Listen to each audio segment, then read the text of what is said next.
there's this old story in King Arthur where the knights go off to look for the Holy Grail, which is either the cup that Christ drank out of at the Last Supper, or the cup into which the blood that gushed from his side was poured when he was crucified. The stories vary, but it's basically a holy object, like the phoenix in some sense, that's a representation of transformation.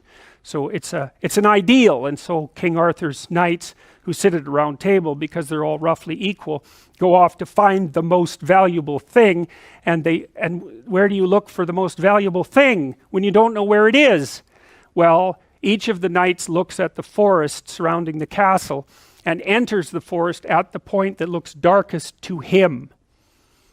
And that's a good thing to understand, because the gateway to wisdom and the gateway to the development of personality, which is exactly the same thing, is precisely through the portal that you do not want to climb through.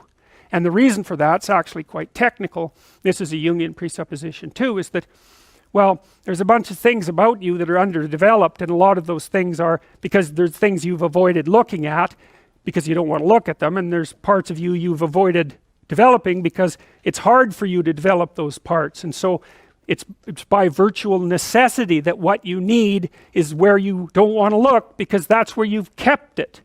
And that's why there's, you know, an idiosyncratic element of it for everyone. Your particular place of enlightenment and terror is not going to be the same as yours, except that they're both places of enlightenment and terror. So they're equivalent at one level of analysis and different at another. So anyways, back to fiction and what it does. It distills truth, and it produces characters that are composites. And the more they become composites, the more they approximate a mythological character.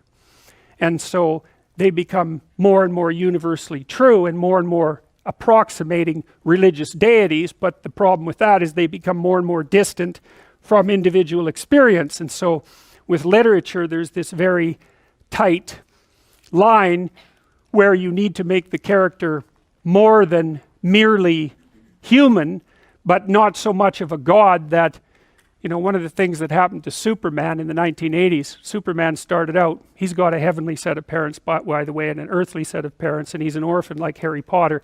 Very common theme is that when Superman first emerged, he could only jump over buildings, you know, and maybe he could stop a locomotive, but by the time the 1980s rolled around, like, he could juggle planets and, you know, swallow hydrogen bombs, and, you know, he could do anything. Well, people stopped buying the Superman comics because how interesting is that? It's like something horrible happens and Superman deals with it. And something else horrible happens and Superman deals with it. And it's like, that's dull. He turned into such an archetype. He was basically the omniscient, omnipresent, omnipotent God, and that's no fun. It's like God wins, and then God wins again, and then again God wins, and, you know, so then they had to weaken him in different ways with kryptonite, you know. So green kryptonite kind of made him sick, and red kryptonite, I think, kind of mutated him, if I remember correctly. And anyways, they had to introduce flaws into his character so that there could be some damn plot, and that's something to think about, you know. There's a deep existential lesson in that your being is limited and flawed and fragile.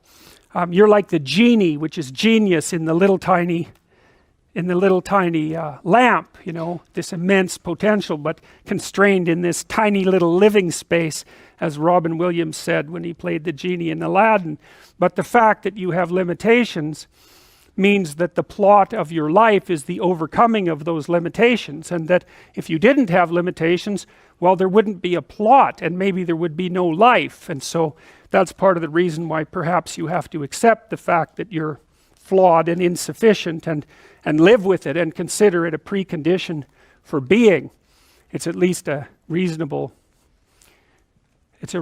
idea. So anyways, one of the main characters is the country, the known, the explored territory. We went over that a bit, and it always has two elements. I mean, your country is your greatest friend and your worst enemy, you know, because it squashes you into conformity and demands that you act in a certain manner and reduces your individuality to that element that's tolerated by everyone else.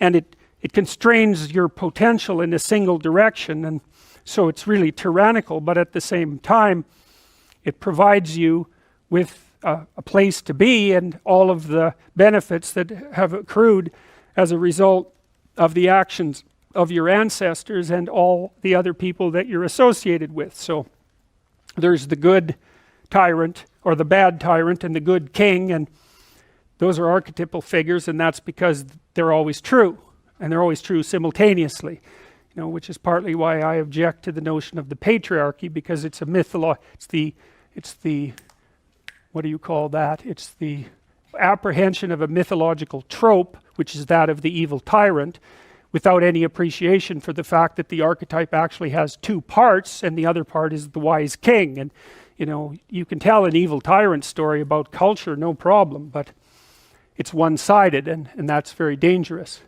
because you don't want to forget all the good things that you have while you're criticizing all the ways that things are in error. That's a lack of gratitude, and it's a lack of wisdom, and it's founded in resentment, and it's very dangerous, both personally and socially.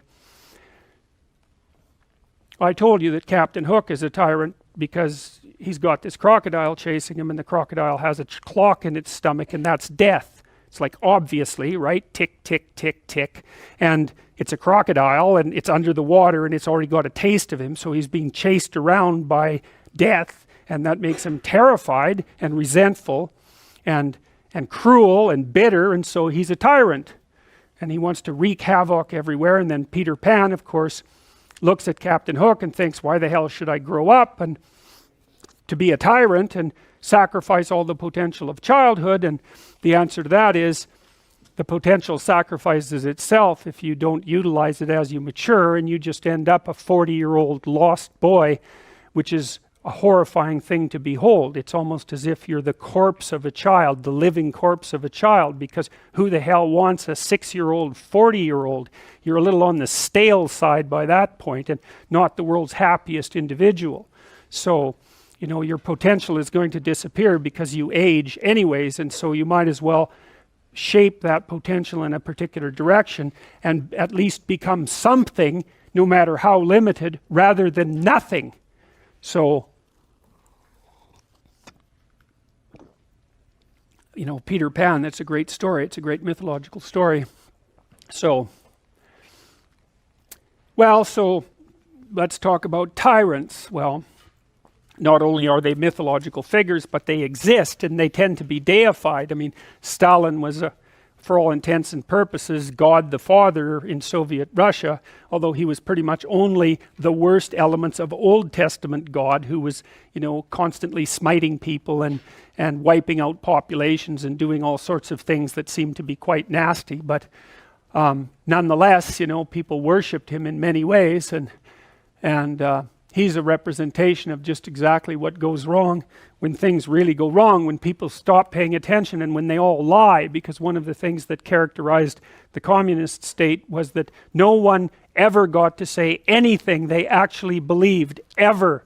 And that was partly because 1 out of 3 people was an informer, which meant if you had a family of 6 people, 2 of them were informing on the government about you, and that included your own children.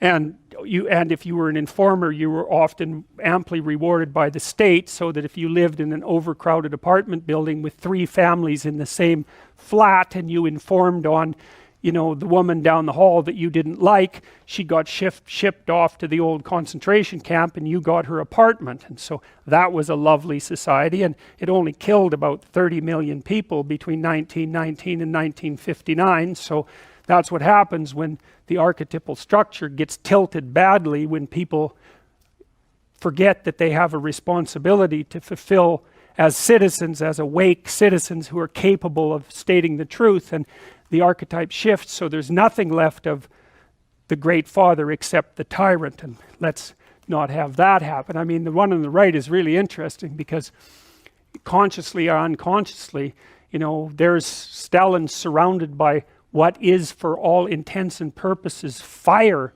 You know, he looks like Maleficent in Sleeping Beauty when she shows up at Aurora's christening. You know, she puts her arms up in the air and green fire surrounds her. It's like,